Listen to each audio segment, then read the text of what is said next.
En este bloque vamos a conversar a través de la plataforma Zoom con Iván Ojeda, director del Instituto Nacional de Estadística. Director, ¿cómo le va? Muchísimas gracias por participar nuevamente de nuestro programa. Muy buenos días, estimado Eduardo. Un gusto saludarte a vos, a todo el equipo del canal y por supuesto a esa gran audiencia que siempre te sigue. Director, queríamos consultarle detalles acerca de este informe de pobreza multidimensional que fue dado a conocer por el Instituto Nacional de Estadística. Primeramente, para ir comprendiendo conceptos, director, cuando hablamos de pobreza multidimensional, ¿de qué estamos hablando puntualmente? Estamos hablando de una metodología que surge a partir de la teoría de las capacidades del Premio Nobel de Economía Amartya Sen, Premio Nobel de Economía del año 98, en donde él sostenía que las vidas humanas, o sostiene que las vidas humanas sufren muchos tipos de vejaciones, maltratos, humillaciones que tienen que ser analizados más allá de solamente el ingreso económico monetario.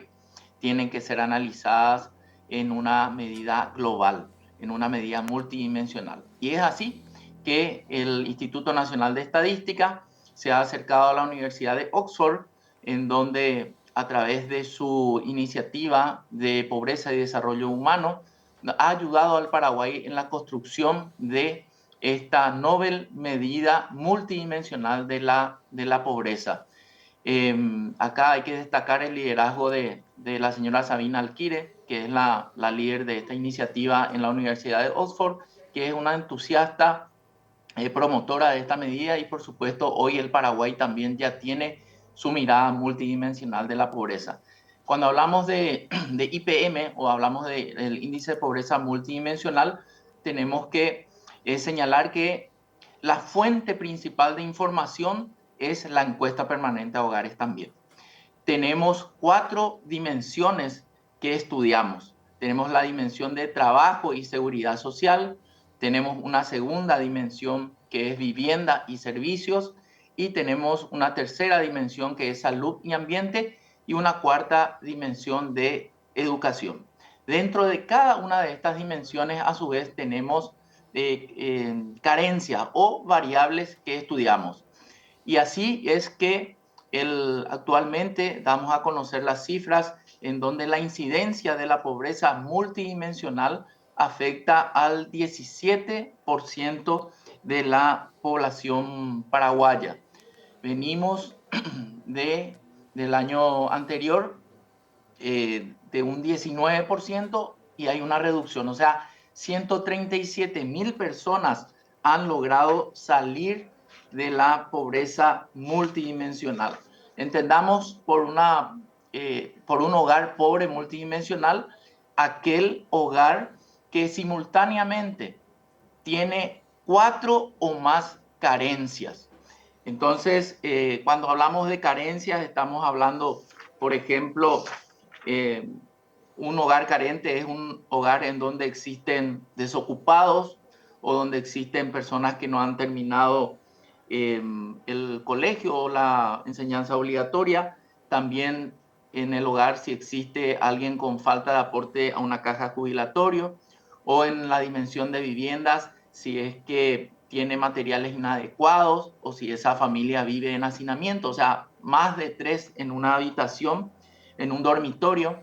En la dimensión de salud analizamos si es que las personas eh, tuvieron acceso a una atención médica, también si es que le falta saneamiento mejorado, y en la dimensión de ambiente o vivienda y ambiente también, qué material utiliza para cocinar. Y finalmente en educación medimos si es que hay alguien en el hogar, si es que tiene escolarización atrasada o si hay un joven de 6 a 17 años que tiene inasistencia. Entonces, estas son como 15 carencias que tiene un hogar. Y es pobre multidimensional si tiene 4 o más carencias en simultáneo sufriendo, ¿verdad? Entonces, también la incidencia, decíamos, es hoy del 17% de los hogares está en pobreza multidimensional. Venimos de una reducción de 2 puntos porcentuales, de 19 a 17, y hay 137.000 personas que salen de la pobreza multidimensional. También la encuesta nos permite tener una desagregación que pasó en las zonas urbanas y rurales. Y así en las zonas urbanas vimos que hubo una reducción de 47.000 personas que han salido de la pobreza multidimensional, y en las zonas rurales 89.000 personas han salido de la pobreza multidimensional.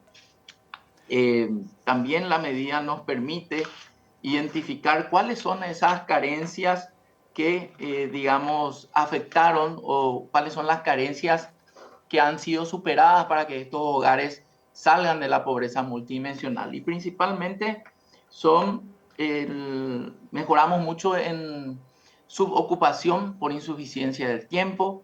También mejoramos en la variable de uso de carbón o leña, o sea, la gente dejó de usar en alguna medida carbón o leña para cocinar, y vimos un mayor uso de las placas eléctricas también en los hogares.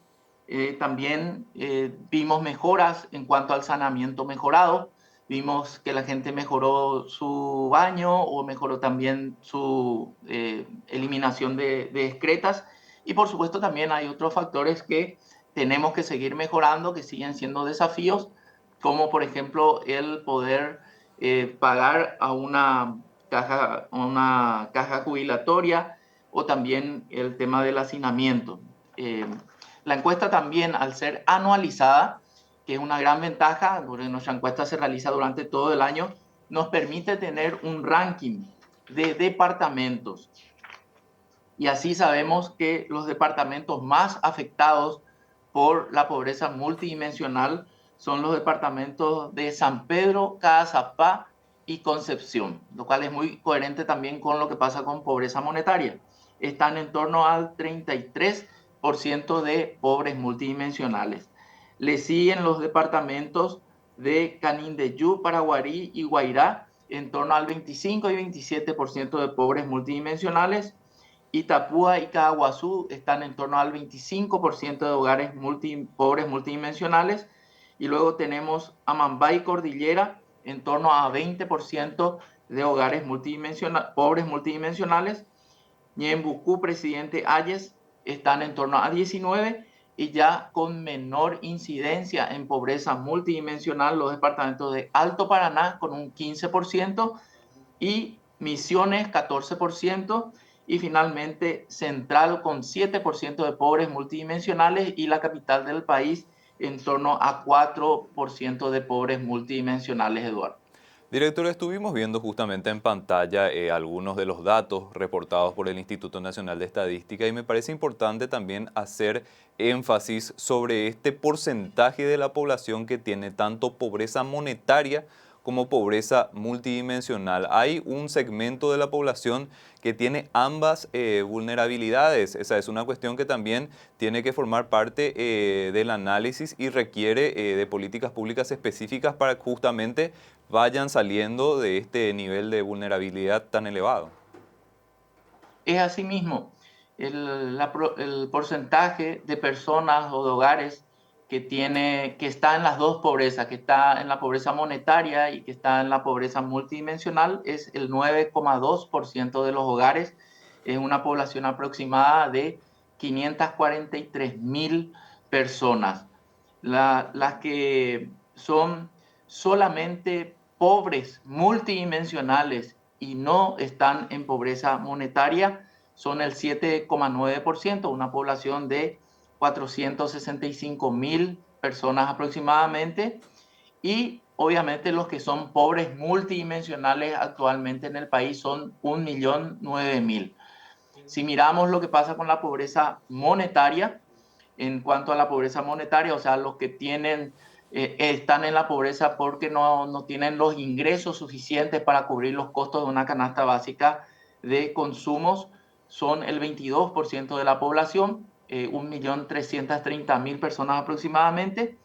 Los que están en la pobreza monetaria sin ser pobres multidimensionales son el 13%, que es una población de 787.000 personas aproximadamente. Lo que estuvo mencionando también, director, es que se nota una importante brecha entre la zona urbana y la zona rural. Si bien en ambos segmentos se está dando una tendencia de caída en los últimos años, evidentemente esa brecha también es importante de analizar, sobre todo en el interior del país se tiene un alto componente de esta pobreza multidimensional. Es así mismo, cuando hablamos de un promedio país de 17% de hogares pobres multidimensionales, en las zonas rurales vemos que esa cifra sube a un 33% de hogares pobres multidimensionales, cuando que en la zona urbana es apenas del 7%. Entonces, esas variables que analizamos también dentro de cada una de las dimensiones nos muestran en qué hemos mejorado y también nos muestran, obviamente, qué es lo que falta por mejorar. Y así en las zonas rurales del país vimos mejoras sustanciales en cuanto al uso de placas eléctricas. Esto sustituye al carbón o a la leña. Entonces, principalmente en los departamentos de Canindeyú, Concepción, Guairá y Caazapá, en donde prácticamente un 5 puntos porcentuales con respecto a la medición del año anterior hay una mejoría. El segundo factor que también mejoró sustancialmente es la falta de saneamiento mejorado, o sea, la gente pudo acceder a mejores condiciones en esta categoría. Y también, por supuesto, se redujo la subocupación por insuficiencia del tiempo.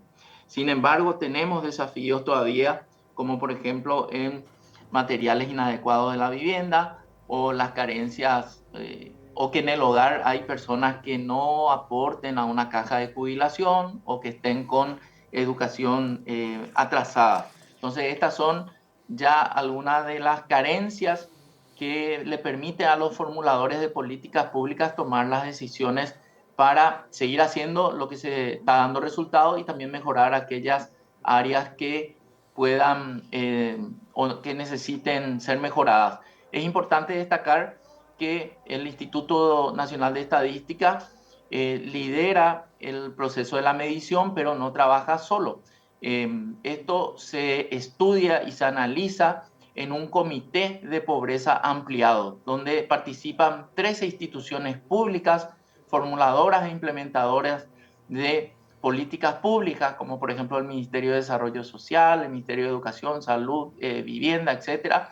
También están organismos internacionales, algunos de ellos del Sistema de Naciones Unidas, como el Fondo de Población de Naciones Unidas, también UNICEF, PNUD y también el Banco Mundial, que participa también con los análisis y con sus técnicos para valorar un poco este trabajo. Y finalmente también hay investigadores independientes de nuestro medio. Esto le da mucha transparencia al proceso y por sobre todo también enriquece muchísimo el análisis para que nosotros podamos salir a la opinión pública a comunicar lo que está pasando en cuanto a pobreza multidimensional.